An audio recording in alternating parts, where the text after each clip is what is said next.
My dad made me happy today. And I don't mean the casual kind of happy. I mean the kind that sneaks up on you when you're not ready. The kind that tightens your chest. The kind that makes you sit alone later and stare at the wall wondering how something so small could change so much. What he did wasn't loud. It wasn't dramatic. There was no celebration, no big speech, no tears at first. But somehow, it cracked open years of things we never said. And once that door opened, there was no closing it again. Stay with me, because what happened that day didn't just change how I see my father. It changed how I see myself. Before I tell you this story, and I promise you, this one matters, please take a moment to support this channel.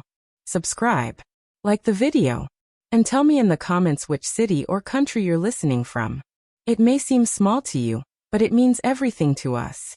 It helps these real, human stories reach people who need them. Now take a breath, settle in, and let me tell you about a day I will never forget. That morning didn't feel special. There was no sign, no feeling in the air, no voice in my head telling me something important was about to happen. The sky outside my bedroom window was that dull, washed-out gray you get in early spring. Not sad, not hopeful, just undecided. I stayed in bed longer than I should have, staring at the ceiling, listening to the house breathe. Our house has its own sounds. Old ones. Familiar ones. The soft creak of the floorboards. The distant clink of ceramic against the counter downstairs. I didn't have to look at the clock to know who was awake. That was my dad. Robert. Always up early. Always moving quietly, like he didn't want to disturb the world. I'm Lisa. I'm 20 years old. And like a lot of people my age, I'm stuck in that strange space between still being someone's child and desperately wanting to be my own person. My dad and I were never the dramatic type. No shouting matches. No long emotional talks. No movie-style heart-to-hearts. He's not a man of many words. He shows love differently. By fixing things before they break. By making sure there's always food in the fridge. By noticing what you need without ever asking. Growing up, I learned early that if you wanted to understand my dad, you didn't listen to what he said. You watched what he did. When I finally got out of bed, the house smelled like coffee and toast. That smell hits me every time. It pulls me straight back to childhood. To mornings when my feet didn't touch the floor as I sat at the kitchen table. Watching my dad read the newspaper like the rest of the world could wait. When I walked into the kitchen, he was standing near the window. The light caught the gray in his hair. And for a moment, something unexpected hit me. He looked older. Not weak. Not tired. Just older. And I felt this small, sharp ache in my chest that I didn't fully understand yet. "Morning, kiddo," he said without turning around. "Morning," I replied, reaching for a mug. When he handed me the coffee pot, our hands brushed. Just for a second. His skin was rough. Warm. It was such a tiny detail, but it stayed with me.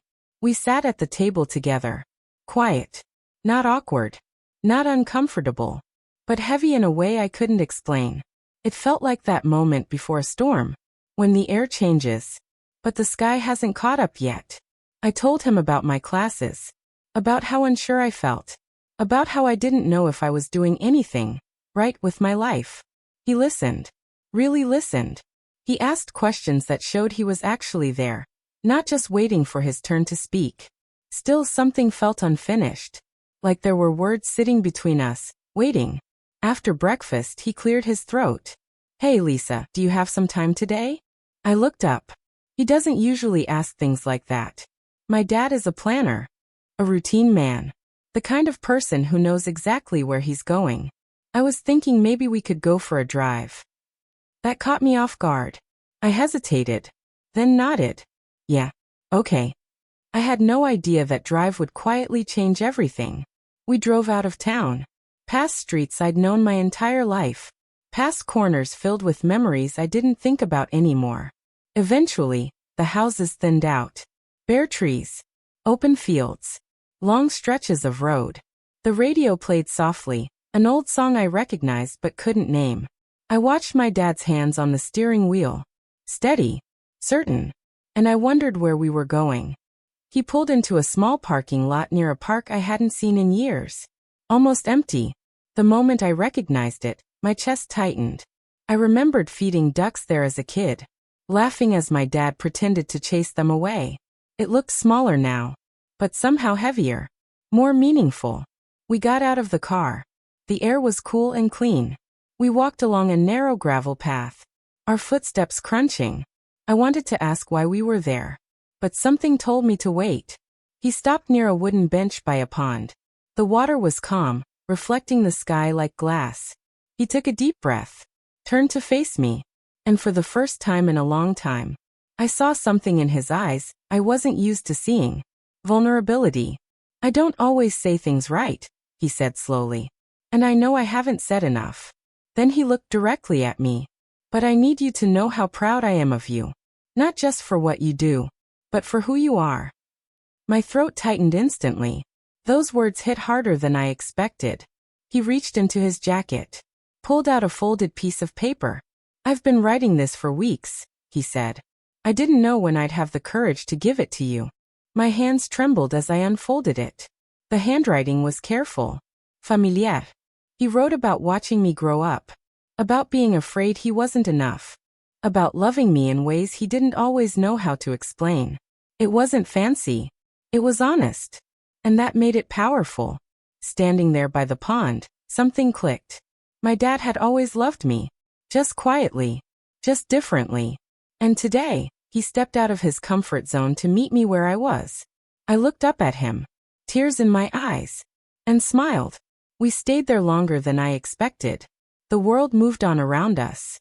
Ducks gliding across the water, wind shifting the reflection of the sky. And I realized something important. Some of the most life-changing moments happen quietly, without an audience, without applause. And this moment was only just beginning. We stayed by that pond longer than either of us expected. After I finished reading the letter, I folded it slowly, carefully, like it was something fragile. Then I held it against my chest, pressing the paper there as if doing that might help the words sink deeper into me, into places I didn't even know were empty before. My dad sat down on the wooden bench with a long, tired exhale. It sounded like the kind of breath someone takes after carrying something heavy for years, and finally setting it down. I sat beside him, not touching, not distant, just close enough to feel that quiet safety that comes from being near someone who has known you your entire life, even when they didn't always know how to show it. "I wasn't sure I should give you that," he said, staring at the pond instead of at me. I kept thinking maybe it was silly, or that it was too late. Something about the word late made my chest tighten. "It's not," I said immediately. The words came out stronger than I expected. "It's not too late. Not at all." He nodded, but still didn't look at me. The breeze moved across the water, breaking the sky's reflection into soft, shifting pieces. Ducks drifted past, completely unaware that something quiet but life-changing was happening just a few feet away. And that's when it hit me. So many of the most important moments in life happen like this. Without witnesses. Without noise. Without anyone clapping when they're over. We talked for a long time after that. Not in some dramatic, movie-style confession way. No shouting. No there spilling everywhere. Just honesty. Gentle. Careful. Real. He started telling me about his own father. A man who worked constantly. A man who provided everything except words. He wasn't a bad man, my dad said. He just didn't know how to say things. I could hear the younger version of my dad in his voice. The boy who wanted approval but learned to live without hearing it. "I promised myself I'd be different," he said with a small, almost embarrassed smile. "But sometimes, I'm not sure I did it right." That broke something open in me. Because all those years I'd worried about disappointing him. He'd been worried about failing me.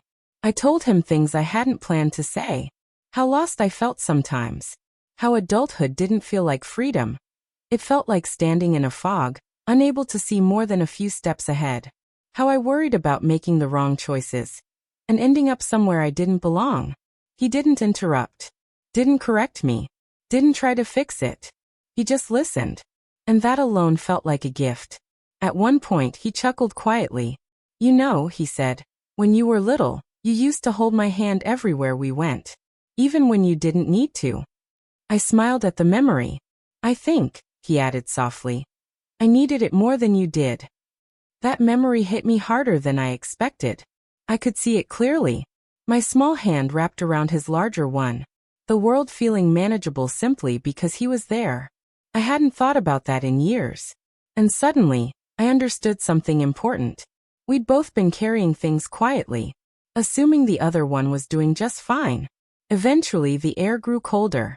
The light shifted. The day was moving on, whether we were ready or not. We stood up and walked back toward the car. The same gravel path. The same trees. The same park. But it felt different. Not better. Not worse. Just more honest. On the drive home, the silence wasn't heavy anymore. It was peaceful. My dad hummed softly along with the radio. I watched the familiar streets pass by. Houses, intersections, trees I'd seen 1,000 times. Everything looked sharper somehow, like my emotions had turned up the contrast on the world. When we got home, I thought the day was over. But he surprised me again. Want to help me cook dinner? He asked. That was unusual. Cooking was usually his quiet way of taking care of things, alone. I nodded. We stood side by side in the kitchen, chopping vegetables, moving around each other naturally, comfortably. The warm light above the stove softened everything. Garlic and onions filled the air. As we cooked, he told me small stories from his past. Not dramatic ones. Just moments. Times when he was young, confused, hopeful. For the first time, I didn't just see him as my dad. I saw him as a person. And that changed something in me. Later that night, after dinner was done and the dishes were drying, I went to my room. I sat on the edge of my bed with the letter in my hands. I read it again. Slower this time. Every sentence felt like a stitch, pulling together parts of my heart I didn't even realize were coming apart. That night, as I lay in bed listening to the house settle, I felt something unfamiliar. Not excitement. Not relief. Peace. The deep, quiet kind. My dad didn't make me happy that day with gifts, or big speeches, or dramatic gestures. He made me happy with honesty, with effort, with respect. He met me where I was. And that changed everything. The next morning felt different before I even opened my eyes. The light through my curtains was warmer. The memory of the pond, the letter, his voice, it all came rushing back. Downstairs, I heard him moving around, starting his day. I noticed things I usually ignored, the hum of the refrigerator, the sound of water in the pipes. And I realized something quietly powerful. I had lived in this house for years without truly seeing it, without understanding how much of myself was built inside these walls. When I walked into the kitchen, my dad looked up and smiled. Not the usual polite smile. A real one. And in that moment I knew. A door had opened between us. And neither of us was in a hurry to close it. So yes, my dad made me happy today. Not in a way that fades by morning, but in a way that stays. A way that changes you. And sometimes, that's the kind of happiness that matters most.